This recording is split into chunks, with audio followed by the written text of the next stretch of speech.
Olá, meus queridos alunos, professor Valderedo Júnior aqui para gravar mais uma aula, né? Nesse momento aqui, essa aula ela é específica para os nossos alunos da terceira série aqui da nossa unidade de Patos.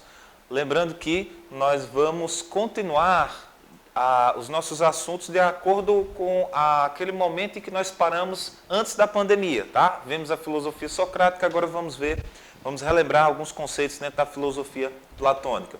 Dito isso, Platão, que vai ser um filósofo muito importante do chamado período clássico da filosofia grega, justamente porque ele foi aluno de Sócrates e como aluno de Sócrates ele vai ter a base de toda a filosofia e do pensamento socrático.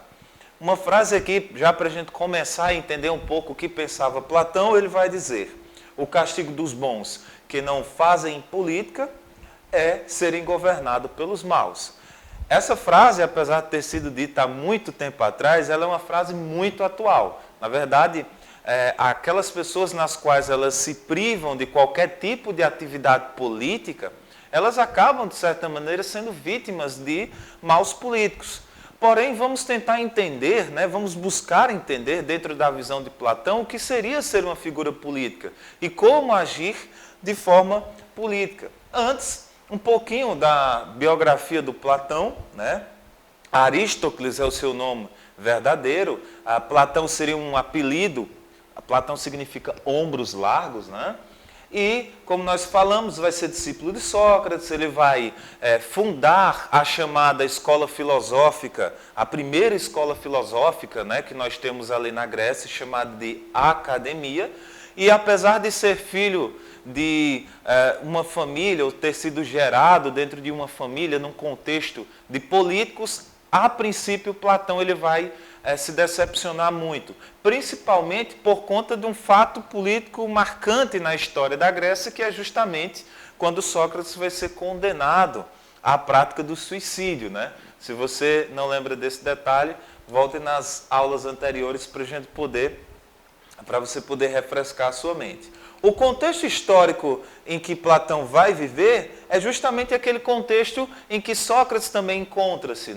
A ideia de Sócrates contra aqueles sofistas, os chamados doutores da retórica, os mestres do conhecimento ou mestres da oratória, pessoas que tinham uma habilidade, uma capacidade de falar em público e de argumentar muito grande, muito forte.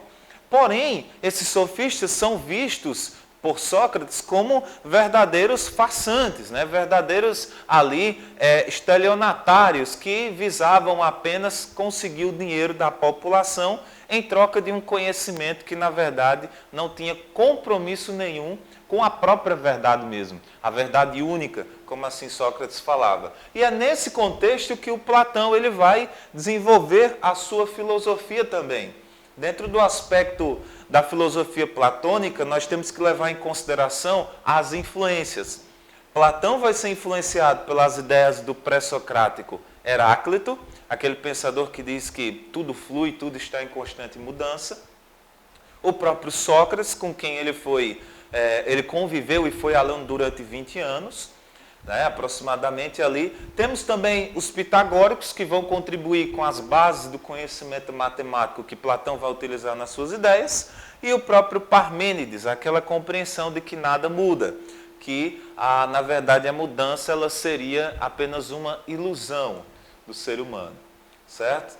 Dito isto, nós temos praticamente boa parte da obra platônica, daquilo que Platão deixou escrito, seja nos seus comentários, sejam em obras como diálogos que ele vai ter, a exemplo, nós vamos ter o Banquete, nós vamos ter também a República, que são relatos históricos de Platão sobre o seu mestre. Como Sócrates não deixou nada escrito, Platão ele se encarregou de narrar as histórias, os debates e todas as participações ali que ele pôde narrar, que ele pôde descrever, de que Sócrates teria participado. Então, muitos acabam dizendo assim que existe, às vezes, as ideias platônicas em seus livros e, ao mesmo tempo, Platão ele coloca suas ideias ali na boca, digamos assim, do seu mestre Sócrates, quando ele vai fazer suas narrativas. Dito isto, vale lembrar que a academia, como ela ganha uma importância muito grande, ela acaba sendo muito bem vista pela sociedade, pela elite. A academia ela não era uma escola para, digamos assim, pessoas de baixa renda, da classe mais baixa, do ponto de vista econômico. Na visão de Platão, quem deveria estar no poder, ali, no poder de ir até a academia, de estudar na academia, eram justamente aqueles que estivessem no alto escalão. Né? É tanto que não é o fato de ser a academia de Platão, que você, estudando lá, você seria aluno de Platão. Na verdade, Platão ele era o dono, ele era, digamos assim, uma espécie de reitor, aquele que comandava os trabalhos que estavam sendo feitos. Né? Porém, um detalhe importante sobre a academia é que na porta da academia estava descrito: não entre aqui quem não souber geometria, já mostrando, representando o pensamento, né, da geometria, lá dos pitagóricos também, do conhecimento matemático, a influência desse pensamento na filosofia platônica. Um primeiro ponto que a gente precisa entender, dentro daquilo que Platão nos explica, é justamente a dicotomia do ser. Segundo Platão, o ser ele é dicotômico. Isso significa dizer que o ser ele vai ser composto de alma e corpo. A alma ela está ligada, segundo Platão, a um plano superior, um plano perfeito, que nós vamos aprofundar um pouco mais à frente, né? O chamado mundo inteligível.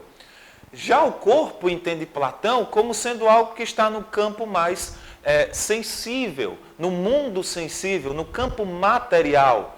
Porém, Platão ele vai entender que quando nós pegamos a parte da alma e o corpo, quando alma e corpo estão unidos, ou seja, eles não são nada mais, nada menos do que aquilo que vai compor o ser.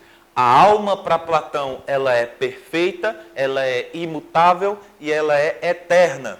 Porém, o corpo, ele é imperfeito, ele é mutável e ele não é eterno. Porém, quando eu tenho alma e corpo e eu uno essas duas características, eu vou ter o ser. Para Platão, o ser ele é uma totalidade. Tá? Ele é uma totalidade a partir do momento em que ele está vivo. Depois que o ser morre, ele aí então ele volta a ter aquele aspecto onde a alma permanece viva eternamente, enquanto o corpo ele vai se degenerar, ele vai morrer de fato, porque ele é mutável, ele é imperfeito, ele é perecível, como a gente já viu nos detalhes, né, e nas explicações anteriores. Ok? Pois bem, nós paramos por aqui, encerramos por aqui essa nossa primeira aula e a próxima aula nós damos continuidade à filosofia platônica. Um abraço para vocês e até a próxima.